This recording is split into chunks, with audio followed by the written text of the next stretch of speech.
ওয়ালাইকুম আসসালাম। হ্যাঁ ভালো আছি, তুমি কেমন আছো? হ্যাঁ ভালো আছো না? আচ্ছা তুমি কার সঙ্গে আছো? ওই মাদার চোরের সঙ্গে। ওই মাদার চোর তো এতই হারামজাদা। ওই শুয়োর বাচ্চা, ওই তো লটির বাচ্চা, ওই সাহাচুদির বেটা মাগির লিসা, এতই মাগির লিসা। ওই হারামজাদের আমি সামনে পাইলে একটা এমন একটা চটকানি মারবো, শালা মাদার চোদ। শুনো, তবে কি আছে, ওই মাদার চোদ ওই জায়গায় আছে নাকি?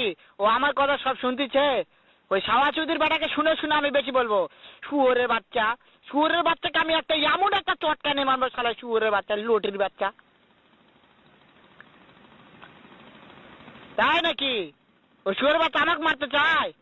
শুয়োরের বাচ্চাকে আমি দেখা সাক্ষাৎ হলে বলে শুয়োরের বাচ্চাকে আমি এমন চটকানি মারবো,